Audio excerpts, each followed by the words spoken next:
നമ്മുടെ കർത്താവും നമ്മുടെ രക്ഷിതാവുമായ യേശു ക്രിസ്തുവിൻ ധന്യനാമത്തിൽ G2R പ്ലാറ്റ്ഫോമിൽ ദൈവവചനം ശ്രവിച്ചുകൊണ്ടിരിക്കുന്ന വിശുദ്ധന്മാർക്കായ ദൈവത്തെ സ്തുതിക്കുന്നു. നിങ്ങൾക്കെല്ലാവർക്കും എൻ്റെ ഹൃദയംഗമായ നന്ദിയും സ്നേഹവും രേഖപ്പെടുത്തുന്നു. ദൈവവചനത്തിൽ രാജകീയ പുരോഹിതവർഗം എന്ന വിഷയത്തെ അടിസ്ഥാനമാക്കിയാണ് നാം വിചിന്തനം ചെയ്തുകൊണ്ടിരിക്കുന്ന ദൈവഭാഗം എടുത്തിട്ടുള്ളത്. പത്രോസ് എഴുതിയ 1 അധ്യായം 9 വാക്യം അടിസ്ഥാനമാക്കിയാണ് ഈ ചിന്താപരമ്പര. ധാരാളം വിഷയങ്ങൾ നാം കണ്ടു. അടുത്തതായി കർത്താവിനാൽ വിളിക്കപ്പെട്ടിരിക്കുന്ന രാജകീയ പൗരോഹിത്യവർഗം അറിഞ്ഞിരിക്കേണ്ടതും ആചരിക്കേണ്ടതുമായ വേറൊരു ഉപദേശം. വിശുദ്ധന്മാർക്ക് ഒരിക്കലായി പരമേൽപ്പിക്കപ്പെട്ട അതിവിശുദ്ധ വിശ്വാസത്തിൽ നിന്ന് വളരെ വ്യത്യസ്തമായ വിധത്തിൽ ചലിച്ചുകൊണ്ടിരിക്കുന്ന ഒരു ആത്മീയ ലോകത്തിലാണ് നാം ജീവിക്കുന്നതെന്ന് മറന്നു പോകരുത്. അതുകൊണ്ട് കാലാകാലങ്ങളിൽ ദൈവം തൻ്റെ പരിശുദ്ധമായ ആലോചനകളെ അറിയിക്കേണ്ടത് ദൈവം പല ദൈവദാസന്മാരെ നിയോഗിച്ചിട്ടുണ്ട്. ആ കൂട്ടത്തിൽ നമുക്കും ദൈവാലോചന അനുസരിച്ച് മുൻപോട്ട് പോകുവാൻ ഉത്സാഹിക്കാം. നശ്വരമായതും തീയ്ക്കായി സൂക്ഷിക്കപ്പെട്ടിരിക്കുന്നതും ഒഴിഞ്ഞു പോകുന്നതുമായ ഈ നശ്വര ഭൂമിയിൽ ലോകമനുഷ്യർ അനുഗ്രഹങ്ങൾക്കടയാളമായി കരുതുന്ന പേര്, പെരുമ, സ്ഥാനം, മാനം, ഔന്നത്യം, പ്രശസ്തി, മന്ത്രിപദം, കോട്ടകൊത്തളങ്ങൾ, സ്വർണം, രത്നം, വിലയേറിയ വസ്ത്രം, സമ്പത്തു വർധനവ്, അരമന, ആരാധനാലയങ്ങൾ, അമ്പരചുംബികളായ കെട്ടിടങ്ങൾ, ആഡംബരങ്ങൾ, ആഭരണാധികൾ, പഞ്ചനക്ഷത്ര തുല്യമായ ജീവിതശൈലി വിരിപ്പാൻ തുടങ്ങിയാൽ എണ്ണമില്ലാതെ മറ്റനവധി കാര്യങ്ങളുണ്ട്. ഈ വിധത്തിലുള്ള നശ്വരമായ നൈഷന്മികമായ വിഷയങ്ങൾക്ക് അല്ല. കാരണം ക്രിസ്തുവിനും ക്രിസ്തുവിൻ്റെ അപ്പസ്തലന്മാർക്കും ഈ ലോകത്തിൽ ദൃശ്യമായ യാതൊരു ഭൗതിക അനുഗ്രഹങ്ങളും ഇല്ലായിരുന്നു എന്നുകൂടി ഓർത്തുകൊള്ളണം. അതുകൊണ്ടാണ് സുന്ദരം എന്ന ദേവാലയ ഗോപുരവാതിൽക്കൽ ഭിക്ഷയാചിച്ചു കൊണ്ടിരുന്ന മനുഷ്യൻ അപ്പസ്തലന്മാർ 2 പേർ ആലയത്തിലേക്ക് പ്രവേശിക്കുന്നത് കണ്ടത് വല്ലതും കിട്ടുമെന്ന ആഗ്രഹത്തോടുകൂടെ നോക്കി വിളിച്ച് അപേക്ഷിച്ചുവെങ്കിലും അവർ പറഞ്ഞ ഉത്തരം, പൊന്നും വെള്ളിയും ഞങ്ങൾക്കില്ല, പിന്നെ ഞങ്ങൾക്കുള്ളത് നിനക്ക് തരാം. ചരിത്രം വളരെ വ്യക്തമായി അപ്പസ്തല പ്രവൃത്തിയിൽ എഴുതിയിരിക്കുന്നുണ്ടല്ലോ 3 അധ്യായത്തിൽ. വിശുദ്ധ പൗലോസും ഈ ഉപദേശത്തോടുകൂടെ ചേർന്ന് പറഞ്ഞത് ശ്രദ്ധിക്കുക. ഇഹത്തിലേക്ക് നാം ഒന്നും കൊണ്ടുവന്നിട്ടില്ല, ഇവിടെ നിന്നും യാതൊന്നും കൊണ്ടുപോകുവാനും കഴിയുന്നതും അല്ല. പിന്നെ ജീവനോടെ ഇരിക്കുന്ന കാലത്ത് ഉണ്മാനും ഉടുപ്പാനും ഉണ്ടെങ്കിൽ മതി എന്ന് നാം വിചാരിക്കുക. ധനികരാകുവാൻ ആഗ്രഹിക്കുന്നവർ വിവിധ പരീക്ഷയിലും കണിയിലും കുടുങ്ങുകയും മനുഷ്യൻ സംഹാരനാശങ്ങളിൽ മുങ്ങിപ്പോകുവാൻ ഇടവരുന്ന മൗഢ്യവും ദോഷകരവുമായ പല മോഹങ്ങൾക്കും ഇരയായി തീരുകയും ചെയ്യുന്നു. ദ്രവ്യാഗ്രഹം സകലവിധ ദോഷത്തിനും മൂലമല്ലോ. ഇത് ചിലർ കാംക്ഷിച്ചിട്ട്, ഏത് ദ്രവ്യാഗ്രഹം, ദ്രവ്യം, മൂലഭാഷയിൽ ദ്രവ്യം എന്നുള്ളതിന് ആർഗൂറിയോൺ, ചിലർ ആഗ്രഹിച്ചിട്ട് വിശ്വാസം വിട്ടുഴന്ന് ബഹുദുഃഖങ്ങൾക്ക് അധീനരായി തീർന്നിരിക്കുന്നു.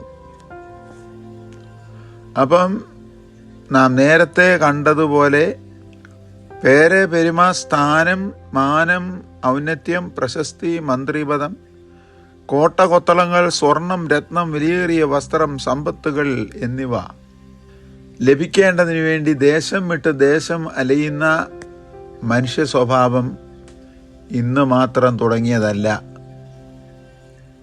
പൗലോസ് അപ്പോസ്തലൻ ലേഖനമെഴുതിയ 1-ാം നൂറ്റാണ്ടിൻ്റെ പകുതി ഭാഗമായപ്പോഴേ തുടങ്ങിയതാണ്. ചുരുക്കി പറഞ്ഞാൽ ഇന്നേക്ക് ഏകദേശം 1975 സംവത്സരങ്ങൾക്ക് മുൻപേ തുടങ്ങി. എന്നാൽ മകനെ തിമോഥെയോസേ, നീ ദൈവത്തിൻ്റെ മനുഷ്യനാണ്. ദൈവത്തിൻ്റെ മനുഷ്യനായുള്ളവേ, അത് വിട്ടോടി. ഏത്? ദ്രവ്യാഗ്രഹം, ഫിലാർഗൂറിയോൺ, ദ്രവ്യത്തെ സ്നേഹിക്കുന്ന പരിപാടി വിട്ട് ഓടി. ഫിലിയോ എന്നാൽ സ്നേഹം, ആർഗൂറിയോൺ എന്ന് പറഞ്ഞാൽ ദ്രവ്യം, വെള്ളി. അതിനെ വിട്ടോടി നീതി, ഭക്തി, വിശ്വാസം, സ്നേഹം, ക്ഷമ, സൗമ്യത എന്നിവയെ പിന്തുടരണം. തിമോഥെയോസിൻ്റെ 1-ാമത്തെ ലേഖനം 6-ാം അധ്യായത്തിൻ്റെ 10 മുതൽ 13 വരെയുള്ള ദീർഘമായൊരു വേദവചന ഭാഗമാണിപ്പോൾ ഞാൻ ഇവിടെ ഉരുവിട്ടത്. നിങ്ങളുടെ നടപ്പ് ദ്രവ്യാഗ്രഹം ഇല്ലാത്തതായിരിക്കട്ടെ, ഉള്ളത് കൊണ്ട് തൃപ്തിപ്പെടുവീൻ. എബ്രായർക്ക് എഴുതിയ ലേഖനം 13-ാം അധ്യായം 5-ാമത്തെ വാക്യം. തൻ്റെ ആത്മീയപുത്രനായി എഫെസോസ് നഗരത്തിൽ പാർത്തുകൊണ്ട് ദൈവസഭയെ പരിപാലിക്കുന്ന തിമോഥെയോസിനോട് മാത്രമല്ല, എബ്രായ വിശ്വാസികളുൾപ്പെടെ പൗലോസ് പറയുന്ന ഉപദേശമാണ് നാം വായിച്ചത്. അതോട് ചേർന്ന് രാജകീയ പൗരോഹിത്യവർഗങ്ങളായിരിക്കുന്ന നാം പ്രാർത്ഥിക്കേണ്ട ഒരു പ്രധാന വിഷയം സദൃശ്യവാക്യ പുസ്തകത്തിൽ ആഗൂർ രേഖപ്പെടുത്തിയിരിക്കുന്നത് കൂടി ശ്രദ്ധിക്കുക. സദൃശ്യവാക്യ പുസ്തകങ്ങൾ 31 അധ്യായങ്ങളാണ്. 29 വരെയുള്ള അധ്യായങ്ങൾ ശലോമോൻ പറഞ്ഞത് തൻ്റെ രായസക്കാർ രേഖപ്പെടുത്തി വച്ചിരിക്കുമ്പോൾ 30-ാമത്തെ അധ്യായം ആഗൂരെന്ന് പറയുന്ന വ്യക്തിയും 31-ാമത്തെ അധ്യായം ലെമുവേൽ രാജാവും എഴുതി ഒന്നാക്കി തന്നിരിക്കുന്നു. അവിടെ രേഖപ്പെടുത്തിയിരിക്കുന്നത് ഇങ്ങനെയാണ്: 2 കാര്യം ഞാൻ ദൈവത്തോട് അപേക്ഷിക്കുന്നു, ജീവപര്യന്തം അവ എനിക്ക് നിഷേധിക്കരുതേ. എന്തൊക്കെയാണ്? വ്യാജവും ഭോഷ്കും എന്നോട് അകറ്റണമേ, ദാരിദ്ര്യവും സമ്പത്തും എനിക്ക് തരരുതേ, നിത്യവൃത്തി തന്ന് എന്നെ പോഷിപ്പിക്കണമേ. കർത്താവും തൻ്റെ ശിഷ്യന്മാരോട് പ്രാർത്ഥനയുടെ മാതൃക പറഞ്ഞ ഔട്ട്ലൈൻ പറഞ്ഞിരിക്കുന്ന വാക്യങ്ങൾ മത്തായി എഴുതിയ സുവിശേഷം 6-ാം അധ്യായത്തിൽ പഠിപ്പിച്ചപ്പോൾ അന്നേക്കുള്ള ആഹാരം ഞങ്ങൾക്ക് നൽകണമേ എന്നാണ് പറഞ്ഞത്. എന്താ കാരണം? ആഗൂര് പറയുകയാണ്, ഞാൻ തൃപ്തനായി തീർന്നിട്ട്, ഭക്ഷിച്ച് തൃപ്തനായി തീർന്നിട്ട് യഹോവ ആരെന്ന് അങ്ങയെ നിഷേധിപ്പാനും ദരിദ്രനായി തീർന്ന് മോഷ്ടിച്ച് എൻ്റെ ദൈവത്തിൻ്റെ നാമത്തെ തീണ്ടിപ്പാനും സംഗതി വരരുതേ. അധ്യായം 30, 7 മുതൽ 9 വരെയുള്ള വാക്യങ്ങൾ. പലപ്പോഴും നാം പരമപ്രധാനമായുള്ള പല സത്യങ്ങളെയും യാഥാർത്ഥ്യങ്ങളെയും മറന്ന് അപ്രധാനമായ മിഥ്യാവിഷയങ്ങൾ നിറഞ്ഞ കാര്യങ്ങൾക്ക് വേണ്ടി പരക്കം പായുന്നവരല്ലേ? പരമപ്രധാനമായുള്ളത് എന്താകുന്നുവെന്ന് ദൈവവചനത്തിൽ എഴുതിയിരിക്കുന്നു. ദൈവത്തിൻ്റെ രാജ്യവും നീതിയും അന്വേഷിക്കുക. മത്തായി എഴുതിയ സുവിശേഷം 7-ാം അധ്യായം 33-ാമത്തെ വാക്യം. ഇത് ദൈവപുത്രൻ അരുളി ചെയ്തത് പ്രാധാന്യത കുറവുള്ള പല വിഷയങ്ങളുടെ പിന്നാലെ അന്നും ഇന്നും എന്നും മനുഷ്യൻ വിശ്രമരഹിതനായി ആകുലചിത്തനായി തിരിഞ്ഞ് അന്വേഷിക്കുന്നത് കണ്ടുകൊണ്ടത്രേ. അവ ഏതൊക്കെയാകുന്നു എന്നുകൂടെ ഒന്ന് ശ്രദ്ധിക്കുക. 1. പുഴുവും തുരുമ്പും കെടുക്കുകയും കള്ളന്മാർ തുരന്ന് മോഷ്ടിക്കുകയും ചെയ്യുന്ന ഭൂമിയിൽ നിക്ഷേപം സ്വരൂപിക്കുന്നു. മത്തായി എഴുതിയ സുവിശേഷം 6-ാം അധ്യായം 12-ാമത്തെ വാക്യം. 2. ആകയാൽ നിക്ഷേപിച്ചുകൊണ്ടിരിക്കുന്ന ഭൂമിയിൽ ഹൃദയവും ഇരിക്കുന്നു. മത്തായി എഴുതിയ സുവിശേഷം 6:21. 3. എന്ത് തിന്നും, എന്ത് കുടിക്കും, എന്ത് ഉടുക്കും ഇത്യാദി ചിന്തിച്ചുകൊണ്ട് ജീവനായും ശരീരത്തിനായും വിചാരപ്പെട്ടുകൊണ്ടേയിരിക്കുന്നു. മത്തായി എഴുതിയ സുവിശേഷം 6-ാമത്തെ അധ്യായം 25-ാമത്തെ വാക്യം. നീളത്തോട് അല്പമെങ്കിലും കൂട്ടണം എന്നുള്ള വിചാരത്തിൽ ജീവിക്കുന്നു. മത്തായി എഴുതിയ സുവിശേഷം 6-ാം അധ്യായം 21-ാമത്തെ വാക്യം. 5.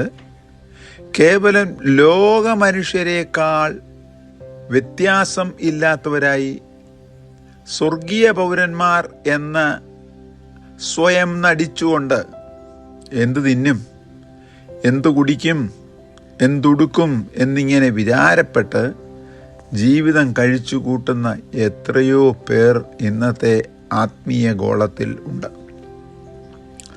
എന്നാൽ അവർ വിശ്വസിക്കുന്ന സ്വർഗസ്ഥനായ ദൈവം നമ്മുടെ ആവശ്യങ്ങൾ ഒന്നൊഴിയാതെ സകലതും അറിയുന്നു എന്ന നഗ്ന സത്യം മനഃപൂർവ്വം അവർ മറന്നു കളയുന്നു. മത്തായി സുവിശേഷം 6:32. ഇത് ഞങ്ങൾ സ്വയമായി പറയുന്ന വാക്കുകളല്ല. ഹൃദയങ്ങളെയും അന്തരേന്ദ്രിയങ്ങളെയും ശോധന ചെയ്യുന്ന ദൈവമായ ദൈവത്തിൻ്റെ ഏകജാതനായ പുത്രൻ അരുളി ചെയ്യുന്ന ദിവ്യ വചനങ്ങളും അരുളപ്പാടുകളും അത്രേ. ആകയാൽ ക്രിസ്തു എന്ന ഏകമഹാപുരോഹിതനാൽ വിളിച്ചു വേർതിരിക്കപ്പെട്ട തൻ്റെ അതിമഹത്വകരമായ ശുശ്രൂഷയിൽ ഏർപ്പെട്ടിരിക്കുന്ന രാജകീയ പുരോഹിതവർഗം നമ്മൾ ആകുന്നു. ആകയാൽ നമ്മൾ നമ്മുടെ ഗുരുവിൻ്റെ ദിവ്യവചനങ്ങളിലും അരുളപ്പാടുകളിലും അടിയുറച്ചു നിന്നുകൊണ്ട് എന്ത് തിന്നും, എന്ത് കുടിക്കും, എന്ത് ഉടുക്കും, എവിടെ പാർക്കും എന്നിവ ചിന്തിച്ച് വ്യാകുലപ്പെട്ട് ഈ ലോക ചിന്തകൾ ഉൾപ്പെട്ട ഭാരം സ്വയം വഹിക്കാതെ സകല ചിന്താകുലങ്ങളും നമ്മെ വിളിച്ച ദൈവത്തിന്മേൽ ഇട്ട ശേഷം ഒന്നാമതായി ദൈവത്തിൻ്റെ രാജ്യവും ദൈവത്തിൻ്റെ നീതിയും അന്വേഷിച്ചാൽ, ശ്രദ്ധിച്ചു കേൾക്കണം, സകല ഭാരവും ദൈവത്തിന്മേലിട്ട് ദൈവം സകലതും കരുതിക്കൊള്ളും എന്നുള്ള ചിന്ത ഹൃദയത്തിൽ വന്നാൽ പുഴുവും തുരുമ്പും കെടുക്കുകയും കള്ളന്മാർ തുരന്ന് മോഷ്ടിക്കുകയും ചെയ്യുന്ന ഭൂമിയിൽ നിക്ഷേപം സ്വരൂപിക്കയില്ല. ആ നിക്ഷേപം സ്വരൂപിച്ചു വച്ചിരിക്കുന്ന ഭൂമിയിൽ നമ്മുടെ ഹൃദയം സ്ഥിരമായി വസിക്കയില്ല. ആ ദൈവത്തിൽ ആശ വെച്ചാൽ എന്തു തിന്നും, എന്തു കുടിക്കും, എന്തുടുക്കും എന്നിത്യാദിയുള്ള വിഷയങ്ങൾ ചിന്തിച്ചുകൊണ്ട് ജീവനായും ശരീരത്തിനായും വിചാരപ്പെടുകയില്ല. നീളത്തോട് അല്പമെങ്കിലും കൂട്ടണം എന്നുള്ള വിചാരത്തിൽ മനുഷ്യൻ ജീവിതം ചിലവഴിക്കയില്ല. കേവലം ചുറ്റുപാടും പാർക്കുന്ന ലോക മനുഷ്യരെക്കാൾ വ്യത്യാസമില്ലാത്തവരായി സ്വർഗീയ പൗരന്മാരെന്ന് നടിക്കുന്ന നാം ദൈവവചനത്തിൽ അനുശാസിക്കാത്ത വിഷയങ്ങളുടെ പിന്നാലെ അലയുകയില്ല. മത്തായി എഴുതിയ സുവിശേഷം 6:32. ആകയാൽ രാജകീയ പുരോഹിതവർഗം എന്ന വിശിഷ്ട പദവികളിൽ ഉൾപ്പെട്ടിരിക്കുന്ന ദൈവമക്കൾ എന്തു തിന്നും, എന്തു കുടിക്കും, എവിടെ പാർക്കും എന്നിവ ചിന്തിച്ച് വ്യാകുലപ്പെട്ട് ഭാരം സ്വയം വഹിക്കാതെ സകല ചിന്താകുലങ്ങളും നമ്മെ വിളിച്ച ദൈവത്തിൻ്റെ മേലിട്ടുകൊണ്ട് ഒന്നാമതായി ദൈവത്തിൻ്റെ രാജ്യവും ദൈവത്തിൻ്റെ നീതിയെയും അന്വേഷിച്ചാൽ മുകളിൽ നാം കണ്ട കാര്യങ്ങൾ എല്ലാം ദൈവം തൻ്റെ ധനത്തിൻ്റെ മഹത്വത്തിനൊത്തവണ്ണം തീർത്തു തരും എന്ന വാഗ്ദത്തം മുറുകെ പിടിച്ചുകൊണ്ട് മുന്നേറും. അതിനു പകരം കൺമോഹം, ജഡമോഹം, ജീവനത്തിൻ്റെ പ്രതാപം എന്നിത്യാദി ഒഴിഞ്ഞു പോകുന്ന ലൗകിക അഭിവൃദ്ധി, വാഗ്ദത്തം നൽകുന്ന ഉപദേശവും വീര്യപ്രവൃത്തികളും പ്രവചനവും പ്രബോധനവും ദൈവത്തിങ്കൽ നിന്നല്ല, പ്രത്യുത ആദം ഹവ്വമാരെയും എന്തിനധികം ദൈവപുത്രനെ പോലും പരീക്ഷിച്ച പിശാചിൻ്റെ ആത്മാവായ പൈശാചിക തൃത്വത്തിലെ മൂന്നാമനായ കള്ളപ്രവാചകനിൽ നിന്നുള്ളതത്രേ എന്ന് മറന്നു പോകരുത്. അതുകൊണ്ട് തിരുവചനത്തിൽ അനുശാസിക്കുന്നത് പോലെ സകല ചിന്താകുലങ്ങളും ദൈവത്തിന്മേൽ ഫലമേൽപ്പിച്ചുകൊണ്ട് ആത്മീയ ജീവിതത്തിൽ രാജകീയ പുരോഹിത വർഗത്തിലെ അംഗങ്ങളാകുന്ന ഓരോരുത്തരും ഓരോ നിമിഷവും കാൽ ചുവടുകൾ മുന്നോട്ട് വയ്ക്കാം. ദൈവം നമ്മെ സമൃദ്ധിയായി അനുഗ്രഹിച്ച് ആശീർവദിക്കുമാറാകട്ടെ. പരിശുദ്ധ ദൈവമേ, അങ്ങയുടെ പുത്രൻ്റെ മാറ്റമില്ലാത്ത ദിവ്യനാമത്തിൽ ആശ്രയിച്ചുകൊണ്ട് ഞങ്ങളുടെ പിതാവാം ദൈവത്തോട് ഞങ്ങളെ തന്നെ താഴ്ത്തി സമർപ്പിച്ച് വിശുദ്ധന്മാർക്ക് ഒരിക്കലായി ഭരമേൽപ്പിക്കപ്പെട്ട അതിവിശുദ്ധ വിശ്വാസത്തിനു വേണ്ടി നിലനിൽപ്പാൻ ഞങ്ങൾക്ക് കൃപയും ശക്തിയും നൽകുമാറാകണമേ എന്ന് പ്രാർത്ഥിക്കുന്നു. ഈ ദൈവവചനം കേൾക്കുന്ന എല്ലാവരെയും ആ കൃപാസനത്തോട് അടുത്ത് നെരുങ്ങി ജീവിപ്പാൻ സമർപ്പിക്കുന്നു. കർത്താവേ, ഈ ദൈവവചനം കേൾക്കുന്ന എല്ലാവരെയും കർത്താവായ യേശു ക്രിസ്തുവിൻ്റെ നാമത്തിൽ ഞങ്ങൾ അനുഗ്രഹിക്കുന്നു. ദൈവവചനം വായിപ്പാനും ദൈവവചനത്തിൻ്റെ നിർമ്മല സത്യങ്ങൾ ഗ്രഹിപ്പാനും ദൈവജനത്തെ അനുഗ്രഹിപ്പാനും ലേവി ഗോത്രത്തെ നിയോഗിച്ചു എങ്കിൽ രാജകീയ പുരോഹിതവർഗത്തെയും നിയോഗിച്ചിരിക്കുന്നത് സകലരെയും അനുഗ്രഹിക്കുവാൻ ആകുന്നു എന്ന് വിശ്വസിച്ചുകൊണ്ട് കേൾവിക്കാരെ കർത്താവായ യേശു ക്രിസ്തുവിൻ്റെ നാമത്തിൽ അനുഗ്രഹിച്ച് തിരുസന്നിധിയിൽ സമർപ്പിക്കുന്നു. പ്രാർത്ഥന കേൾക്കുമാറാകണമേ, ജീവനുള്ള പിതാവേ.